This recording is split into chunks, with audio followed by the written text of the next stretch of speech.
Hello buddies, welcome to toppers TNPSC. இந்த வீடியோவில் நம்ம என்ன பார்க்க போகிறோன்னா, சயின்ஸு புக்கு படிக்காதவங்களுக்கு குரூப் 4ல் இருந்து கொஸ்டின் வந்து ஒரு 10 கொஸ்டின் இல்லைன்னா 5 கொஸ்டின் கேட்பாங்க கன்ஃபார்ம். இதிலேருந்து most of the question book பேக்லேயும் மற்றும் புக் பாக்ஸ் கொஸ்டின் தான் வரும். அதனால் இந்த புக் பாக்ஸ் கொஸ்டினும் புக் பேக்கும் நான் ஒவ்வொரு வீடியோவில் வர வீடியோக்குள்ளே அப்லோட் பண்ணுறேன். வாங்க இந்த வீடியோக்குள்ளே போகலாம். முதல்ல 10th பார்த்துருவோம். விசையின் செயல்பாடு படம் தொகுபயன் விசை அப்படின்னு சொல்லி கொடுத்துருக்காங்க. இங்கே தொகுபயன் விசை அப்படின்னா டோட்டல் அப்படின்னு அர்த்தம், டோட்டல் ஃபோர்ஸ், அதை ஞாபகம் வச்சுங்க. ஒத்த இணை விசைகள் ஒரே திசையில் செயல்பட்டால் இரண்டையும் கூட்டணும். ஒரே திசையில் செயல்பட்டால் அப்போ F1 + F2. சமமற்ற மதிப்புகள் கொண்ட இணை விசைகள் எதிரெதிர் திசையில் செயல்பட்டால், எதிரெதிர் திசைனா கழிக்க செய்யணும். அப்போ F1 = F1 - F2. இது F1 - F2 எப்படின்னா, F1 வந்து F2வோட அதிகமாக இருக்கும்போது, கிரேட்டராக இருக்கும்போது, இதுவே F2 - F1னா F2 வந்து அதிகமாக இருக்கும்போது அப்படின்னு ஞாபகம் வச்சுக்கோங்க. அடுத்தது சமமான விசைகள் எதிரெதிர் திசையில் செயல்பட்டால், முன்ன பாருங்கள் சமமற்ற விசை, இப்போ சமமான விசைகள் எதிரெதிர் திசையில் செயல்பட்டால் எதிரெதிர் திசையில் ஒரே நேரத்தில் ஒரே நேர்கோட்டில் செயல்பட்டால் என்னன்னு பாருங்கள். F1 - F2, F total is equal to 0.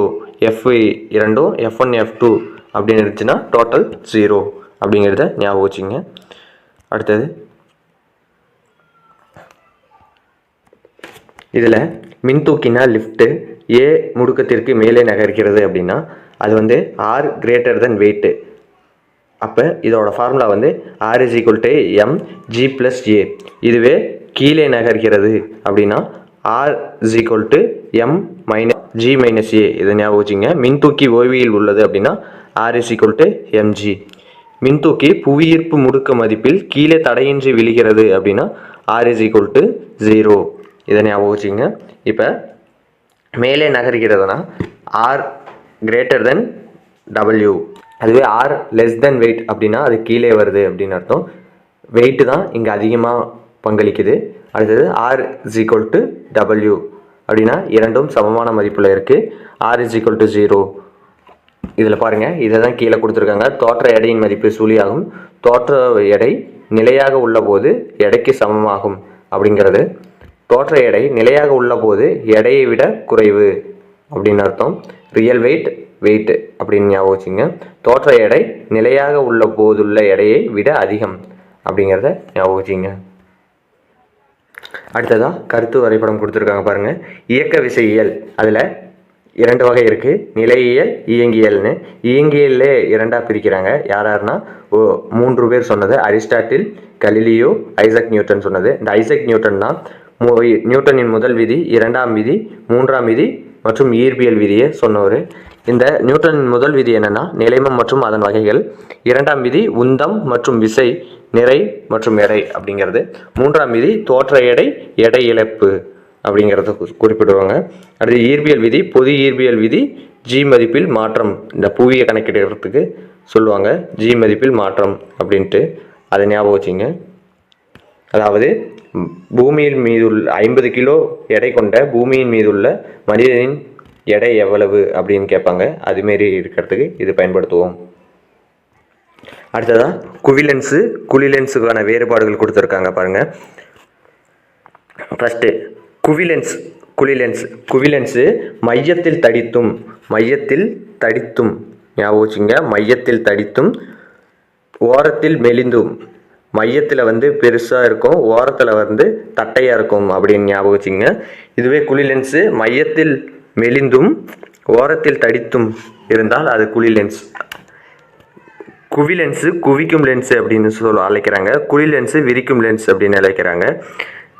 குழிலென்ஸ் வந்து மெய்பிம்பங்களை தோற்றுவிக்கும். குவிலென்ஸ் வந்து மெய்பிம்பங்களை தோற்றுவிக்கும். குழிலென்ஸ் வந்து மாயபிம்பங்களை தோற்றுவிக்கும். இதுவே குவிலென்ஸு தூரப்பார்வை குறைபாட்டை சரி செய்ய பயன்படுகிறது. குழிலென்ஸ் வந்து கிட்ட பார்வை குறைபாட்டை சரி செய்ய பயன்படுகிறது. இது எப்படி ஞாபகம் வச்சுக்கலாம்னா, கிட்ட குழி தூர குவி அப்படின்னு சொல்லி ஞாபகம் வச்சுக்கலாம். அடுத்ததாக மிக நுண்ணிய துகள்கள் மற்றொரு பொருளில் சம அளவில் விரவி இருப்பதை கூழ்மம் என்கிறோம். எடுத்துக்காட்டு பால், புகை, ஐஸ்கிரீம், கலங்கலான நீர். அடுத்தது லென்ஸ் சமன்பாடுன்னு சொல்லி உங்களுக்கு தெரியுமா கொடுத்துருக்காங்க. லென்ஸ் சமன்பாடு மற்றும் லென்ஸை உருவாக்குவோர் சமன்பாடு ஆகியவை மெல்லிய லென்ஸுகளுக்கு மட்டுமே பொருந்தக்கூடியவை. ஞாபகம் வச்சுங்க, மெல்லிய லென்ஸுகளுக்கு மட்டுமே பொருந்தக்கூடியவை. தடிமனான லென்ஸுகளுக்கு இவ்விரு சமன்பாடுகளும் சிறிய மாற்றங்கள் செய்து பயன்படுத்தப்படுகின்றன. அடுத்ததா சம் கொடுத்துருக்காங்க பாருங்க. கிட்ட பார்வை குறைபாடு உடைய ஒரு மனிதரால் 4 மீட்டர் தொலைவில் உள்ள பொருட்களை மட்டுமே காண இயலும். அவர் 20 மீட்டர் தொலைவில் உள்ள பொருளை அவர் காண விரும்பினார். பயன்படுத்த வேண்டிய குழிலென்ஸின் குவிய தொலைவு எவ்வளவு? தரப்பட்டவை என்னன்னு பார்த்தோம்னா x = 4 மீட்டர், y = 20 மீட்டர் கொடுத்துருக்காங்க. இதில் பார்வை குறைபாட்டை சரி செய்ய பயன்படுத்த வேண்டிய லென்ஸின் குவிய தொலைவுன்னு சொல்லி f = xy / x - y. இதை சப்ஸ்டிட்யூட் பண்ணோம்னா எக்ஸுக்கு 4னும் ஒய்க்கு 20ன்னு சப்ஸ்டிட்யூட் பண்ணோம்னா f -5ன்னு கிடைக்கும். அப்போ பார்வை குறைபாட்டை சரி செய்ய பயன்படுத்த வேண்டிய லென்ஸின் திறன் 1/f. அப்போ -1/f 5ன்னு போட்டோம்னா -0.2 கிடைக்கும். அடுத்ததா பொருளின் தன்மை. இந்த பாக்ஸ் கொஸ்டின் பாருங்க. பொருளின் தன்மை, பொருள், மின்தடை ரெசிஸ்டன்ஸ் அதை கொடுத்துருக்காங்க. கடத்திக்கும் காப்பானுக்கும் என்ன வித்தியாசம் அப்படின்னு பார்த்தோம்னா, கடத்தி தன் வழியே மின்னோட்டத்தை செல்ல அனுமதிக்கும், காப்பான் மின்னோட்டத்தை செல்ல அனுமதிக்காது. பார்த்தோம்னா தாமிரத்தோட மின்தடை எண் 1.62 × 10⁻⁸. அதுவே நிக்கல் 6.84 × 10⁻⁸. இதெல்லாம் மின் ஓட்டத்தை செல்ல அனுமதிக்கும். குரோமியம் 12.9 × 10⁻⁸. இதுவே காப்பான் பார்த்தோம்னா கண்ணாடி மற்றும் ரப்பர். இதே 10⁻10 முதல் 10⁻14. ரப்பருக்கு பார்த்தோம்னா 10⁻13 முதல் 10⁻16. இதை ஞாபகம் வச்சுங்க. இதை கேட்கறதுக்கு வாய்ப்பு இருக்குது. காப்பான்னு ஞாபகம் வச்சுங்க, கடத்திக்கு ஒரு அவ்வளோ வரதுக்கு வாய்ப்பு இல்லை. அடுத்தது நிக்ரோம். நிக்கல்னா வேற, நிக்ரோம்னா வேற. நிக்ரோம் என்பது மிக உயர்ந்த மின்தடை எண் கொண்ட ஒரு கடத்தி ஆகும். இதன் மதிப்பு 1.5 × 10⁻⁻6 ஓம் மீட்டர். எனவே மின் சலவை பெட்டி, அயன் பாக்ஸ், மின் சூடேற்றி போன்ற வெப்பமேற்றும் சாதனங்களில் பயன்படுகிறது அப்படிங்கிறத ஞாபகம் வச்சுங்க. அடுத்தது சில பொருட்களின் பரும வெப்ப விரிவு குணகத்தின் மதிப்பு அப்படின்னு சொல்லி கொடுத்துருக்காங்க. அலுமினியத்துக்கு எவ்வளோன்னு பார்த்தோம்னா 7 × 10⁻⁻5, பித்தளைக்கு 6 × 10⁻⁻5, கண்ணாடிக்கு 2.5 × 10⁻⁻5, நீருக்கு 20 × 20.7 × 10⁻⁻5, பாதரசத்துக்கு 18.2 × 10⁻⁻5. இதை ஞாபகம் வச்சுங்க. அடுத்தது உங்களுக்கு தெரியுமா கொடுத்துருக்காங்க. இந்தியாவில் வீட்டுக்குரிய மின்சுற்றுகளில் 220 அல்லது 230 வோல்ட் மின்னழுத்தம் 50 ஹெர்ட்ஸ் அதிர்வெண்ணும் கொண்ட மாறுதிசை மின்னோட்டம்னா ஏசி கரண்ட் அப்படின்னு அர்த்தம். வீட்டிலலாம் ஏசி கரண்ட்டை தான் பயன்படுத்துகிறோம். மின்னோட்டம் அனுப்பப்படுகிறது. யூஎஸ்ஏ மற்றும் யூகே, யூஎஸ்ஏனா அமெரிக்கா, யூகேனா இங்கிலாந்து போன்ற நாடுகளில் வீட்டுக்குரிய சுற்றுகளில் 110 அல்லது 120 வோல்ட் மின்னழுத்தமும் 60 ஹெர்ட்ஸ் அதிர்வெண்ணும் கொண்ட மாறுதிசை மின்னோட்டம் அனுப்பப்படுகிறது அப்படிங்கிறத ஞாபகம் வச்சுங்க. அடுத்ததாக வெப்ப இயற்பியலை பற்றி கொடுத்துருக்காங்க. வெப்ப இயற்பியலில் வெப்பநிலை, வெப்ப ஆற்றல் அப்படின்னு 2 வகை இருக்குது. இந்த வெப்பநிலையில் வெப்பச்சமநிலை கெல்வின் அளவுகோல் அப்படிங்கிறதோட முடிஞ்சிடும் 2 வகையில். அதுவே வெப்ப ஆற்றலின் அலகுகள்னு சொல்லிட்டு கலோரி, கிலோ கலோரி அப்படின்னு 2 இருக்குது. இதுவே வெப்ப ஆற்றலின் விளைவுகள்னு பார்த்தோம்னா பொருள் விரிவடைதல். இந்த பொருள் விரிவடைதலில் திடம், திரவம், வாயு அப்படின்னு 3 வகையில் பொருள் விரிவடையுது. திடப்பொருளில் நீள் வெப்ப விரிவு, பரப்பு வெப்ப விரிவு, பரும வெப்ப விரிவு. இதுவே திரவத்தில் உண்மை வெப்ப விரிவு, தோற்ற வெப்ப விரிவு அப்படின்னு 2 வகையாக இருக்குது.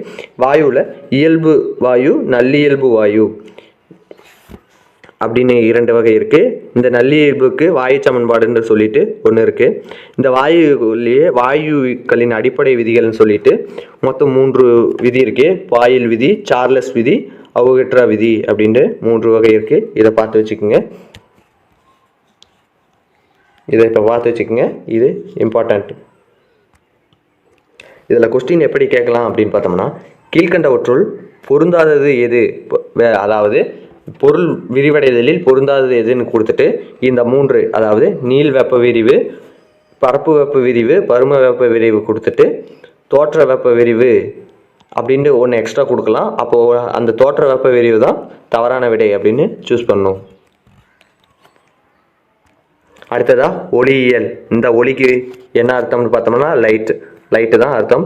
இந்த ஒளியியலை ஒளி விலகல், நிறப்பிறகை, ஒளி சிதறல், ஒளியியல் கருவிகள் அப்படின்ட்டு 4 வகையாக பிரிக்கிறாங்க. இந்த ஒளி விலகல் விதிகள் மட்டும் இருக்குது. நிறப்பிரிகையில் மட்டும்தான் ஒரே ஒரு கான்செப்ட் இருக்குது.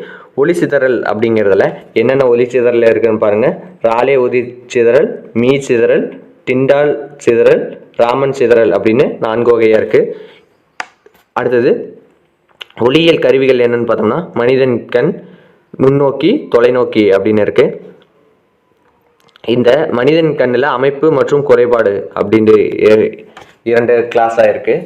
அதை டீட்டெயிலாக பாடத்தை படிக்கும்போது படிப்போம். நுண்ணோக்கி எளிய நுண்ணோக்கி, கூட்டு நுண்ணோக்கி இருக்குது.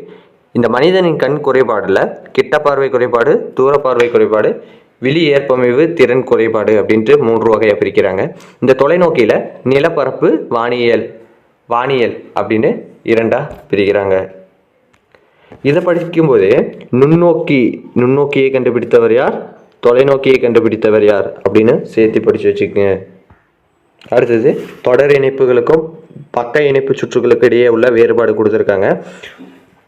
தொகுப்பயன் மின்தடைனா ரெசிஸ்டன்ஸு, தொகுப்பைனா ஆர்னு சொல்லுவாங்க, தொகுப்பைனா டோட்டல். அப்போ ஆர் டோட்டல் அப்படின்னு ஞாபகம் வச்சுங்க. தொடர் இணைப்பில் எப்படி இருக்குன்னா, மிக உயர்ந்த மின்தடையை விட அதிகமாக இருக்கும், பக்க இணைப்பில் மிக குறைந்த மின்தடையை விட குறைவாக இருக்கும் அப்படின்னு ஞாபகம் வச்சுங்க. இது என்னன்னா, மின்தடை இதில் அதிகமாக இருக்கும், இதில் மின்தடை குறைவாக இருக்கும். அடுத்ததா மின்னோட்டம்னா இங்கே ஓட்டம் கொடுத்துருக்கிறதுனால கரண்ட் அப்படின்னு அர்த்தம். ஊட்டம் கொடுத்துருந்தாங்கன்னா, மின்னூட்டம் கொடுத்துருந்தாங்கன்னா அது வோல்டேஜ். தொகுப்பயன் மின்தடை அதிகமாவதால் மின்சுற்றில் மின்னோட்டம் குறைவாக இருக்கும் அப்படிங்கிறத ஞாபகம் வச்சுங்க. இதுவே பக்க இணைப்பில் மின்தடை குறைவாக உள்ளதால் மின்சுற்றில் மின்னோட்டம் அதிகமாக இருக்கும். அடுத்தது இணைப்பு தடைப்பட்டால் அப்படின்னு மூடிய சுற்றுனா க்ளோஸ்டு சுற்றில் ஏதேனும் ஒரு புள்ளியில் இணைப்பு தடைப்பட்டால் மின்சுற்றின் வழியாக மின்னோட்டம் பாயாது. இது க்ளோஸ்டு சர்க்கியூட்டாக இருந்தால் மட்டும்தான் அங்கே மின்னோட்டம் பாயும். ஒரு மூடிய சுற்று திறந்திருந்தாலும் மற்ற மூடிய சுற்றுகளின் வழியாக மின்னோட்டம் பாயும் அப்படிங்கிறத ஞாபகம் வச்சுங்க. இதை எப்படி ஞாபகம் வச்சுக்கலாம் அப்படின்னா, இதுக்கு ஒரு நிமிஷங்க. தொடர் இணைப்பு அப்படின்னா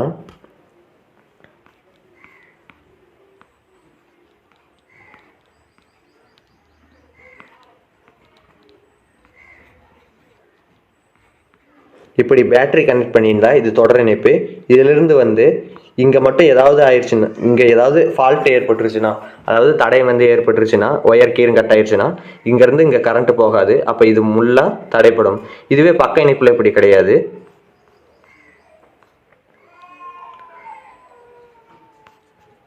இப்படி பக்க இணைப்பு இருக்கும். இதில் ஃபால்ட் ஏற்பட்டால் போகிறோம், இதிலேருந்து கரண்ட் இப்படி போய் திருப்பியும் பேட்டரிக்கு திருப்பியும் இது சைக்கிள் ரன் ஆகிட்டு இருக்கும். அடுத்தது மின்னோட்டவியலேருந்து கருத்து வரைபடம் கொடுத்துருக்காங்க. மின்னோட்டம், ஓம்ஸ் லா, மின்தடை எண், மின்கடத்து எண் அப்படின்ட்டு மின்னோட்டத்தில் இருக்குது. I = Q/T. இந்த ஃபார்முலாலாம் ஞாபகம் வச்சுங்க. இந்த ஃபார்முலாவிலிருந்து சம் கேட்கறதுக்கு வாய்ப்பு இருக்குது. மின்சுற்றுகள், தொடர் இணைப்பில் மின்தடை, பக்க இணைப்பில் மின்தடை, வீட்டுக்குரிய மின்சுற்றுகள். இந்த பக்க இணைப்பில் மின்தடை தான் வீட்டுக்குரிய மின்சுற்றுகள் அப்படிங்கிறது வரும். அடுத்தது மின்னழுத்த வேறுபாடு அப்படின்ட்டு 2 இருக்கு. அடுத்தது மின்னோட்டத்தின் விளைவு, ஜூல் வெப்ப விளைவு, மின்திறன். அடுத்தது LED விளக்கு, எல்இடி தொலைக்காட்சி. அடுத்தது குதிரைத்திறன் அப்படின்னா ஹார்ஸ் பவர். ஹார்ஸ் பவர் என்பது எஃபிஎஸ் அலகு அல்லது ஆங்கிலேய அலகு முறையில் மின்திறனை அளவிடுவதற்கு பயன்படுகிறது. ஒரு குதிரைத்திறன் ஈக்குவல் 746 வாட்ஸ். இதை ஞாபகம் வச்சுங்க, 746 வாட்ஸ். இது கன்ஃபார்ம் கேட்கறதுக்கு வாய்ப்பு இருக்குது. இது குதிரைத்திறன். கழுதைத்திறன் ஒன்று இருக்குது, அது 250 வாட்ஸ். 250 வாட்ஸ், அதையும் ஞாபகம் வச்சுங்க. கழுதைத்திறன் 250 வாட்ஸ். அடுத்தது பாருங்க, டப்ளர் விளைவு. ஒளி மூலத்திற்கும் கேட்குனருக்கும் இடையே சார்பியக்கம் இருக்கும்போது கேட்குனரால் கேட்கப்படும் ஒளி அதிர்வெண்ணானது ஒளி மூலத்தின் அதிர்வெண்ணிலிருந்து மாறுவது போல் தோன்றும். இந்நிகழ்வு டப்ளர் விளைவு எனப்படும். டப்ளர் விளைவுனா இன்னொரு தடவை பாருங்க, ஒளி மூலத்திற்கும் கேட்குனருக்கும் இடையே சார்பியக்கம் இருக்கும்போது கேட்குனரால் கேட்கப்படும் ஒளியின் அதிர்வெண்ணானது, அதாவது சவுண்டு பெருசாக கேட்காம சவுண்டு குறைவாக கேட்கும். அந்த ஒளி மூலத்தின் அதிர்வெண்ணிலிருந்து மாறுவது போல் தோன்றும். வாய்ஸே கொஞ்சம் மாறுறது போல தோன்றும். அந்த நிகழ்வு தான் டப்ளர் விளைவு. அடுத்ததாக ஒளி மற்றும் ஒலி அலைகளுக்கு இடையேயான வேறுபாடுகள் கொடுத்துருக்காங்க பாருங்கள். ஒலி அலை அதாவது சவுண்டுக்கும் லைட்டுக்கும், ஃபஸ்ட்டு இருக்கிறது சவுண்டு எந்த லீன்னு பார்த்துக்குங்க. அடுத்தது லைட்டு. பரவுவதற்கு ஊடகம் தேவை, அதாவது சவுண்டு பரவுவதற்கு ஊடகம் தேவை. நம்ம எல்லாம் ஆம்ப்ளிஃபையர் பார்த்துருப்போம். அது பரவுவதற்கு ஊடகம் தேவையில்லை, ஒளி பரவுவதற்கு ஊடகம் தேவையில்லை. அடுத்தது இந்த ஒளி நெட்டலைகள், இந்த லைட்டு குறுக்கலைகள். சவுண்டு நெட்டலைகள், லைட்டு குறுக்கலைகள். இதோட அலைநீளம் 1.65 சென்டிமீட்டர் முதல் 1.65 மீட்டர் வரை, சென்டிமீட்டர் வரை இருக்கும். அலைநீளம் 4 × 10⁻⁻7 மீட்டர் முதல் 7 × 10⁻⁻7 மீட்டர் வரை இருக்கும். அடுத்து 4, ஒளி அலைகள் 340 மீட்டர் பர் செகண்ட், மீட்டர் வினாடி இன்வெர்ஸ் அப்படின்னு சொன்னாலும் ஒன்று தான், அல்லது மீட்டர் பர் செகண்ட் அப்படின்னு சொன்னாலும் ஒன்று தான். இதை ஞாபகம் வச்சுக்க. திசைவேகத்தில் பரவும். இதுவே இந்த ஒளி அலைகள் 3 × 10⁸ மீட்டர் பர் செகண்ட் திசைவேகத்தில் பரவும். அடுத்து எதிரொலிப்பு விதி கொடுத்துருக்காங்க பாருங்கள். இதுதான் எதிரொலிப்பு விதி. எதிரொலிப்பு தளத்துக்கு செங்குத்தாக வரையப்பட்டுள்ள கோடு செங்குத்து கோடு என அழைக்கப்படுகிறது. செங்குத்து கோட்டுடன் படுகதிர் உருவாக்கும் கோணம் படுகோணமாகும்.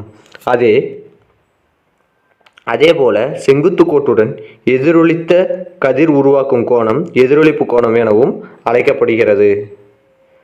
அப்படிங்கிறது ஞாபகம் வச்சுங்க. அதுக்கு தான் கோல்கொண்டா கோட்டை ஹைதராபாத் தெலுங்கானாவில் இருக்குது. பார்த்துங்க, கோல்கொண்டா கோட்டையில் உள்ள கைத்தட்டும் அறையின் மேற்புறம் பல தொடர்ச்சியான வளைவுகள் உள்ளன. இதில் ஒவ்வொரு வளைவும் முந்தைய வளைவை விட சிறியதாக இருக்கும். எப்படின்னா, முதல்ல நீங்கள் இந்த இதில் நுழைஞ்சிட்டிங்கன்னா அடுத்தது இதை விட சிறியதாக இருக்கும், அடுத்தது இதை விட சிறியது, இப்படி வளைவுகள் சிறியதாக இருக்கும். அதை தான் இங்கே சொல்லியிருக்காங்க. எனவே இந்த அறையின் குறிப்பிட்ட பகுதியில் எழுப்பப்படும் ஒலியானது அழுத்தப்பட்டு எதிரொலிக்கப்பட்டு பின் தேவையான அளவு பெருக்கமடைந்து ஒரு குறிப்பிட்ட தொலைவிற்கு கேட்கிறது அப்படின்னு குறிப்பிட்டிருக்காங்க. அடுத்தது ஊடகத்தின் தன்மையும். ஒளி பரவுவதற்கு ஊடகம் தேவை அப்படின்னா எந்த ஒலின்னு பார்த்தீங்கன்னா சவுண்டு. அதோட தான் கொடுத்துருக்காங்க. திடப்பொருளில் தாமிரம், இரும்பு, அலுமினியம். இதில் 5010, 5950, 6420 இதுதான் கொடுத்துருக்காங்க. அலுமினியத்துக்கு 6420, இரும்புக்கு 5950, தாமிரத்திற்கு 5010. இதுவே திரவத்தில் மண்ணெண்ணெய்க்கு 1324, நீரில் 1493, கடல் நீரில் 1533 பரவும். அது வாயுவில் 0 டிகிரி செல்சியஸில் 331, காற்றில் 20 டிகிரி செல்சியஸில் 343 பரவும். இதை ஞாபகம் வச்சுங்க. வாயு தான் ரொம்ப முக்கியம். வாய், மண்ணெண்ணெய், நீர், கடல் நீர், இது படிச்சு வச்சுங்க. அலுமினியம், தாமிரம் அதுக்கு ஒரு தேவையில்லை, ஆனால் இது கன்ஃபார்ம் தேவை. அடுத்ததா, இதுவரையில் 29 கதிரியக்க பொருட்கள் கண்டுபிடிக்கப்பட்டுள்ளன. அவற்றில் பெரும்பாலானவை பூமியில் உள்ள அருமண் உலோகம், ரேர் எர்த் மெட்டல்ஸ் அப்படின்னு சொல்லுவாங்க. அதுதான் அருமண் உலோகம். அருமண் உலோகங்களாகவும் இடைநிலை உலோகங்களாகவும் உள்ளன. 29 கதிரியக்க தனிமங்கள் கண்டுபிடிக்கப்பட்டிருக்கு. அதில் பெரும்பாலானவை வந்து பூமியில் உள்ள அருமண் உலோகங்கள், ரேர் எர்த் மெட்டல்ஸாகவும் இடைநிலை உலோகமாகவும் இருக்குது. அடுத்தது அடர்குறை ஊடகம் மற்றும் அடர்மிகு ஊடகம் என்றால் என்ன அப்படிங்கிறதுக்கு கொடுத்துருக்காங்க பாருங்க. ஒளியானது ஒரு ஊடகத்திலிருந்து மற்றொரு ஊடகத்திற்கு செல்லும்போது அதன் திசைவேகம் அதிகரித்தால், திசைவேகம் இதுதான் ரொம்ப இம்பார்ட்டன்டான பாயிண்ட், திசைவேகம் அதிகரித்தால் அது அடர்குறை ஊடகம் ஆகும். காற்றுடன் ஒப்பிடும்போது நீரானது ஒளிக்கு அடர்குறை ஊடகம் ஆகும். ஒளியானது ஒரு ஊடகத்திலிருந்து மற்றொரு ஊடகத்தில் செல்லும்போது அதன் திசைவேகம் குறையுமானால் அது அடர்மிகு ஊடகம். அடர்மிகு ஊடகம், இதை ஞாபகம் வச்சுங்க. இது எப்படி ஞாபகம் வச்சுக்கலாம்னா, அடர்மிகு ஊடகத்தில் இருந்தால் அடர்குறை ஊடகத்திற்கு போகும். அப்படி போகும்போது திசைவேகம் வந்து குறைஞ்சிரும். அடர்மிகு ஊடகத்தில் திசைவேகம் குறைஞ்சிரும் அப்படின்னு ஞாபகம் வச்சுங்க.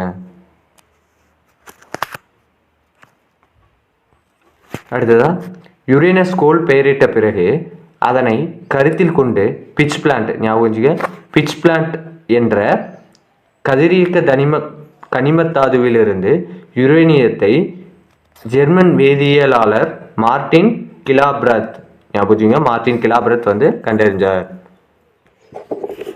அடுத்ததா, மெதுவாக பேசும் கூடம். மிகவும் புகழ்பெற்ற மெதுவாக பேசும் கூடம் லண்டனில் உள்ள புனித பால் கெதிட்ரல் ஆலயத்தில் அமைந்துள்ளது. அந்த அறையில் ஒரு குறிப்பிட்ட பகுதியில் பேசும் ஒலியானது எதிர்புறம் உள்ள குறிப்பிட்ட பகுதியில் தெளிவாக கேட்கும் வகையில் அமைக்கப்பட்டுள்ளது. வளைவான பகுதிகளில் நடைபெறும் பல்முனை எதிரொலிப்பு இதற்கு காரணமாகும். இதை ஞாபகம் வச்சுங்க. மெதுவாக பேசும் கூடம் எதனுடைய எதிரொலிப்புன்னு கேட்பாங்க, பல்முனை எதிரொலிப்பு. அதுக்கு தான் இந்த படம் கொடுத்துருக்காங்க பாருங்க. இப்படி தான் அந்த கட்டடம் இருக்கும். இங்கே பேசணும்னா இங்கே படுற ஒலியானது இப்படி பட்டு அனைவருக்கும் கேட்கும். அதுதான் சொல்லியிருக்காங்க. சவுண்டை பற்றி கொடுத்துருக்காங்க பாருங்கள். ஒளியியல் அப்படின்ட்டு, ஒளி அலைகள், எதிரொலிப்பு அப்படின்ட்டு 2 இருக்குது. இந்த ஒளி அலைகள்லேருந்து பார்த்துட்டு வந்துடுவோம். ஒளி அலைகள் வந்து குற்றொலி லெஸ் தென் 20 ஹெட்ஸ், 20 ஹெட்ஸில் இருந்தால் அது குற்றொலின்னு சொல்லுவோம். இதுவே செவியுணர் ஒலினா 20 ஹெட்ஸில் இருந்து 20,000 ஹெட்ஸ் வரைக்கும் இருந்தால் அது செவியுணர் ஒலி. மீயொலி அப்படின்னா இது கிரேட்டர் தென் 20,000 ஹெட்ஸுக்கு மேலே இருந்தால் அது மீயொலி அப்படின்னு சொல்லுவோம். இது நெட்டலைகள், நம்ம முன்னையே பார்த்தோம், ஒளி நெட்டலைகள் ஆகும். குறுக்கலைகள்னால் அது லைட்டு தான் குறுக்கலைகள். இதோட பண்புகள் அடிப்படையில் திசைவேகம், அதிர்வெண் அப்படின்னு இருக்குது. இந்த பண்புகள் வந்து 3 வகைப்படும். அது என்னென்னு பார்த்தோம்னா அலைநீளம், வீச்சு, அலைவு காலம் அப்படின்ட்டு இருக்குது. இதுவே எதிரொலிப்பு அப்படின்னு வந்தோம்னா டப்ளர் விளைவு, வெவ்வேறு சூழல்கள், பயன்பாடுகள் அப்படின்ட்டு 2 இருக்குது. அடுத்தது எதிரொலிப்பு விதிகள் அப்படின்ட்டு இருக்குது. திசை வேகத்தை அந்த எதிரொலி அப்படிங்கிறதுல திசை வேகத்தை காணுதல், அதோட பயன்பாடுகள், எதிரொலியோட பயன்பாடுகள், ஒலி எதிரொலிப்பாட்டை, காதொலி கருவி, மெகாஃபோன் அப்படிங்கிறது இருக்குது.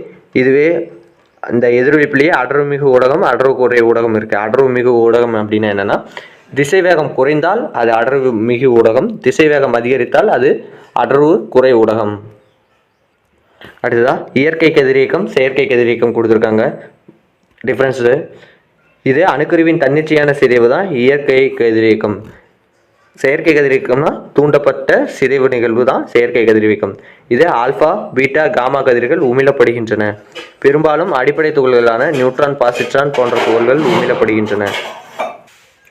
இது தன்னிச்சையான நிகழ்வு, இது தூண்டப்பட்ட நிகழ்வு, செயற்கை கதிரியக்கம் தூண்டப்பட்ட நிகழ்வு. இதுதான் முக்கியம். 83ஐ விட அதிக அணு எண் கொண்ட தனிமங்களில் வந்து இயற்கை கதிரியக்கம் நடைபெறுது. செயற்கை கதிரியக்கம் வந்து 83ஐ விட குறைந்த தனிமங்களில் நடைபெறுது. இதனை கட்டுப்படுத்த முடியாது. இயற்கை கதிரியக்கத்தை கட்டுப்படுத்த முடியாது, செயற்கை கதிரியக்கத்தை கட்டுப்படுத்த முடியும். அடுத்ததான் ஆல்ஃபா, பீட்டா, காமாவோட பண்புகளை டிஃபரன்ஸ் படுத்தி கொடுத்துருக்காங்க. முதல்ல தன்மை அப்படின்னு பார்த்தோம்னா, இது 2 புரோட்டான்கள் மற்றும் 2 நியூட்ரான்கள் கொண்ட ஹீலியம் அணுவின் உட்கரு அப்படின்னு சொல்லியிருக்காங்க. அப்போ 2 ஹீலியம் 4 ஆகும் அப்படிங்கிறத பார்த்துக்குங்க. அடுத்தது பீட்டாவை பார்த்தோம்னா இதன் அனைத்து அணுக்களிலும் காணப்படும் அடிப்படை துகளான எலக்ட்ரான் ஆகும். அடிப்படை துகள்களான எலக்ட்ரான் வந்து அப்போ -1 E0. இங்கே -1 எப்படி ஞாபகம் வச்சுக்கலாம் அப்படின்னு பார்த்தோம்னா, எலக்ட்ரான் அப்படின்னா எதிர்மின் சுமை கொண்டது, அப்போ -1 கன்ஃபார்ம் வரும். அப்போ -1 E0. இதுவே காமா கதிர், இது ஃபோட்டான் எனப்படும் மின்காந்த அலைகளாகும். மின்காந்த அலைகளாகும். இதை ஞாபகம் வச்சுங்க. இதை தனியாகவே கொடுத்து கேட்கலாம். எப்படின்னா, ஃபோட்டான் எனப்படும் மின்காந்த அலைகள் அப்படின்னு அழைக்கப்படுறது எது அப்படின்னு கேட்டால் அது காமா கதிர் அப்படின்னு சொல்லலாம். மின்சுமை நேர்மின் சுமை கொண்டது ஆகும். ஒவ்வொரு மின்சுமை +2, அதான் இங்கே கொடுத்துருக்காங்க +2E அப்படின்னு. இதுவே எதிர்மின் சுமை கொண்ட துகளாகும். பீட்டா துகள் எதிர்மின் சுமை கொண்டது. ஆல்ஃபா நேர்மின் சுமை, பீட்டா எதிர்மின் சுமை, காமா வந்து சுழி, அதாவது 0 நியூட்ரான் அப்படின்னு அர்த்தம். அடுத்து அயனியாக்கும் திறன். ஆல்ஃபா துகளின் அயனியாக்கும் திறன் பீட்டா துகளை விட 100 மடங்கு ஆகும். இதுவே காமா துகளை விட 10,000 மடங்கு அதிகம். அயனியாக்கும் திறன் மிக குறைவு. எதனோட ஒப்பிட்டு பார்த்தோம்னா ஆல்ஃபாவோட ஒப்பிடும்போது ஒப்பீட்டளவில் மிகவும் குறைந்த அயனியாக்க திறன் பெற்றவை அப்படிங்கிறத ஞாபகம் வச்சுங்க. ஊடுருவும் திறன் மிகவும் குறைந்த ஊடுருவு திறன் உடையது. அதாவது தடிமனான தாளை கொண்டு இவற்றை தடுத்து விட முடியும். இந்த ஆல்ஃபா துகளை ஆல்ஃபா கதிர்களை விட அதிக ஊடுருவும் திறன் கொண்டவை. மெல்லிய தகட்டின் வெளியே இது ஊடுருவி செல்லும். அடுத்தது காமா கதிர் வந்து பீட்டா கதிர்களை விட மிக அதிக ஊடுருவும் திறன் கொண்டவை. தடிமனான உலோகங்களின் வழியே ஊடுருவி செல்லும் அப்படிங்கிறது. இது ஊடுருவும் திறன் அடிப்படையில் காமா கதிர் தான் இதில் பெஸ்ட்டு. அடுத்ததா பீட்டா, அடுத்ததா ஆல்ஃபா. இதை ஞாபகம் வச்சுங்க. அடுத்தது மின் மற்றும் காந்த புலங்களால் ஏற்படும் விளைவு அப்படின்னு பார்த்தோம்னா, மின் மற்றும் காந்த புலங்களால் விலக்கல் அடையும். பிளம்பிங்கில் லெஃப்ட் ஹேண்ட் ரூல்னு சொல்லுவாங்க. மின் மற்றும் காந்த புலங்களால் விளக்கமடையும். மின் மற்றும் காந்த புலங்களால் விளக்கமடையும். ஆனால் ஆல்ஃபா துகள்கள் விளக்கமடையும் திசைக்கு எதிரான திசையில் விளக்கமடையும். இது ப்ளஸ் சார்ஜ், அப்போ இது மைனஸ் சார்ஜ், அப்போ இதுக்கு எதிரானது தான் பிளம்பிங்கின் இறக்கை விதிப்படி. இதுவும் இறக்கை தான், இதுவும் இறக்கை தான். அடுத்தது மின் மற்றும் காந்த புலங்களால் விலகல் அடையாது. இதை ஞாபகம் வச்சுங்க. அடுத்தது திசை வேகம்னு பார்த்தோம்னா, ஒளியின் திசை வேகத்தில் லைட்டோட திசை வேகத்தில் 1/10 மடங்குலேருந்து 1/20 மடங்கு வரையிலான திசை வேகத்தில் செல்லும். அடுத்து ஒளியின் திசை வேகத்தில் 10 ல் 9 மடங்கு திசை வேகத்தில் செல்லும். ஒளியின் திசை வேகத்தில் செல்லும் அப்படின்னு கொடுத்துருக்காங்க. அடுத்ததா அணுக்கரு பிளவு, அணுக்கரு இணைவு அப்படின்ட்டு 2 டிஃபரன்ஸ் கொடுத்துருக்காங்க. கனமான அணுக்கருக்கள் பிளவுற்று லேசான அணுக்கருகளாக மாறும் நிகழ்வு தான் அணுக்கரு பிளவு. இது அணுக்கரு பிளவுனா பிளவுல இருக்குது, அப்போ லேசானதாக மாறுது அப்படின்ட்டு. 2 லேசான அணுக்கருக்கள் இணைந்து கனமான அணுக்கருக்களாக மாறும் நிகழ்வு தான் அணுக்கரு இணைவு. அடுத்தது அறை வெப்பநிலையிலும் இந்நிகழ்வு நிகழக்கூடும். அறை வெப்பநிலையிலும் நிகழக்கூடும், இதுதான் முக்கியம். அடுத்தது அணுக்கரு இணைவிற்கு உயர் வெப்பநிலை மற்றும் அழுத்தம் தேவை. ஆல்ஃபா, பீட்டா, காமா கதிர்கள் வெளியாகின்றன. ஆல்ஃபா கதிர்கள் பாசிட்ரான் மற்றும் நியூட்ரினோக்கள் வெளியாகின்றன. ஆல்ஃபா கதிர், பாசிட்ரான், நியூட்ரினோக்கள். ஆல்ஃபா, பீட்டா, காமா கதிர் வெளியாவது வந்து எங்கன்னு பார்த்தோம்னா அணுக்கரு பிளவுல. ஆனால் அணுக்கரு இணைவில் ஆல்ஃபா, பாசிட்ரான், நியூட்ரினோக்கள் ஆகியவை வெளியாகின்றன. அடுத்து அணுக்கரு பிளவு அப்படின்னா காமா கதிர்களை வெளியிடுவதால் இவை மனித ஜீன்களை தூண்டி மரபியல் மாற்றத்தை உண்டாக்கி பரம்பரை நோய்களுக்கு காரணமாக அமைகின்றன. பரம்பரை நோய்களுக்கு காரணமாக அமைகிறது இந்த அணுக்கரு பிளவு வினை தான். அடுத்து வெப்பமும் ஒளியும் உமிழப்படுகிறது அப்படிங்கிறதான் இது. அடுத்ததா 2வது உலகப் போர். இந்த 2வது உலகப் போரில் ஜப்பான் மீது ஒரு அணுகுண்டை வீசியிருப்பாங்க. மொத்தம் 2 அணுகுண்டுகள். ஹிரோஷிமா நகரத்தின் மீது வீசப்பட்டது லிட்டில் பாய் அப்படிங்கிற அணுகுண்டு. இது யுரேனியம் அப்படின்னு ஞாபகம் வச்சுங்க. இது எப்படி ஞாபகம் வச்சுக்கலாம்னா, லிட்டில் ஹீரோ அப்படின்னு ஞாபகம் வச்சுக்கிட்டீங்கன்னா, லிட்டில் அப்படின்னா ஹிரோஷிமா அப்படின்னு ஞாபகம் வச்சுங்க. இதில் யுரேனியம் பயன்படுத்தி இருக்கிறதுனால யூ ஆர் லிட்டில் ஹீரோ அப்படின்னு ஞாபகம் வச்சுங்க. அடுத்தது உள்ளடக்கமாக கொண்ட துப்பாக்கி ஏவத்த அணுகுண்டு தான் இந்த யுரேனியம். அதனை தொடர்ந்து நாகசாகியில் ஃபேட்மேன்.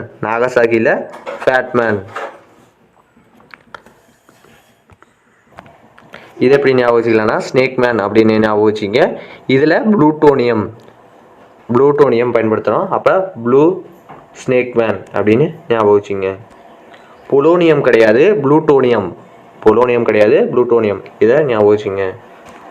அடுத்ததா எலக்ட்ரான் வோல்ட். அணுக்கரு இயற்பியலில் சிறிய துகளின் ஆற்றலை அளவிடும் அலகு எலக்ட்ரான் வோல்ட். அணுக்கரு இயற்பியலில் சிறிய துகளை அளவிடும் அலகு தான் எலக்ட்ரான் வோல்ட். அதாவது வோல்ட் மின்னழுத்தத்தினை பயன்படுத்தி முடுக்குவிக்கப்படும் ஆற்றலாகும். 1 எலக்ட்ரான் வோல்ட்னு பாருங்கள், 1.602 × 10⁻⁻19 ஜூல். 1 மில்லியன் எலக்ட்ரான் வோல்ட் அப்படி 10⁻6 எலக்ட்ரான் வோல்ட் அப்படின்னு சொல்லுவாங்க. அணுக்கரு பிளவின் மூலம் வெளியேற்றப்படும் சராசரி 200 மில்லியன் எலக்ட்ரான் வோல்ட். இதை ஞாபகம் வச்சுங்க. மில்லினா ஸ்மால் லெட்டரில் போடுவாங்க, மில்லியன்னா கேபிட்டல் லெட்டரில் போடுவாங்க. மில்லினா 10⁻⁻3, இதுவே கேபிட்டல்னா 10⁻6. இதை ஞாபகம் வச்சுங்க. ஒவ்வொரு வினாடியிலும் 620 மில்லியன் மெட்ரிக் டன் ஹைட்ரஜன் அணுக்கரு சூரியனில் நடைபெறுகிறது. அப்போ 3.8 × 10⁻26 ஜூல் ஆற்றல் கதிரியக்கமாக வெளியாகிறது. கதிரியக்கத்தின் செறிவு பூமியை நோக்கி வரும்போது படிப்படியாக குறைகிறது. பூமியை அடையும் போது ஒரு வினாடியில் ஓரலகு பரப்பின் மீது 1.4 கிலோஜூல் ஆகும். அடுத்ததா லேசான 2 அணுவின் உட்கருக்கள் இணைவதே அணுக்கரு இணைவு. இதை நாம் ஏற்கனவே படிச்சிருக்கோம். இதில் உள்ள 2 அணுக்கருக்களும் நேர்மின் சுமை கொண்டிருப்பதால் நிலைமின்னியல் கவர்ச்சி விசையின் காரணமாக அருகருகே வரும்போது ஒத்த மின்னோட்டத்தை உடைய விலக்கு விசை ஏற்படும். மின்னோட்டத்திற்கான விலக்கு விசை ஏற்படும். உயர் வெப்பநிலையின் அதாவது 10⁻7 முதல் 10⁻9 கெல்வின் என்ற அளவில் மட்டுமே அப்படின்னு கொடுத்துருக்காங்க. இந்த உயர் வெப்பநிலையின் காரணமாக உருவாகும் அணுக்கருவின் இயக்க ஆற்றலால் இந்த விலக்கு விசையானது தவிர்க்கப்படுகிறது. இதனால தான் இந்த விலக்கு விசை தவிர்க்கப்படுகிறது. கதிரியக்கத்துக்கான வரைபடம் கொடுத்துருக்காங்க. செயற்கை கதிரியக்கம், இயற்கை கதிரியக்கம்னு 2 இருக்குது. செயற்கை கதிரியக்கத்தில் அணுக்கரு பிளவு, அணுக்கரு இணைவு அப்படின்னு 2 இருக்குது. இயற்கை கதிரியக்கத்தில் ஆல்ஃபா கதிர், பீட்டா கதிர், காமா கதிர்னு 3 இருக்குது. இந்த அணுக்கரு பிளவில் கட்டுப்பாடான வினை, கட்டுப்பாடற்ற வினை அப்படின்ட்டு 2 இருக்குது. இந்த கட்டுப்பாடான வினையில் அணுக்கரு உலை மூலமாக பயன்படுறாங்க. அதோட பயன்கள் மற்றும் பாதுகாப்பு வழிமுறைகளை இந்த பாடத்தில் கொடுத்துருக்காங்க. அதை படிக்கணும்னு நினச்சா படிச்சிங்க. கட்டுப்பாடற்ற வினையில் அணுகுண்டு, கட்டுப்பாடற்ற வினையில் அணுகுண்டு கொடுத்துருக்காங்க. அதுவே அணுக்கரு இணைவுனா இயற்கை வினை, செயற்கை வினைன்னு 2 இருக்குது. இதில் அணுக்கரு இணை ஞாபகம் வச்சிங்க. அணுக்கரு பிளவு வினையில் அணுகுண்டு, அணுக்கரு இணைவில் ஹைட்ரஜன் குண்டு. இதை ஞாபகம் வச்சிங்க. இயற்கை வினைனா விண்மீன் ஆற்றல், செயற்கை வினையில் ஹைட்ரஜன் குண்டு. அணுக்கரு இணைவு ஹைட்ரஜன் குண்டு, அணுக்கரு பிளவு அணுகுண்டு. இதுதான் ரொம்ப முக்கியம். இதோட இந்த வீடியோ ஃபிசிக்ஸ் எல்லாம் கம்ப்ளீட் பண்ணியாச்சு 10th. இந்த வீடியோ பிடிச்சிருந்தா லைக் பண்ணுங்கள், ஷேர் பண்ணுங்கள், சப்ஸ்கிரைப் பண்ணுங்கள். நன்றி. நான் ஏதாவது தப்பாக சொல்லியிருந்தேன்னா கமெண்ட் செக்ஷனில் சொல்லுங்கள். நான் நெக்ஸ்ட் வீடியோவில் திருத்தி பார்க்குறேன். நன்றி.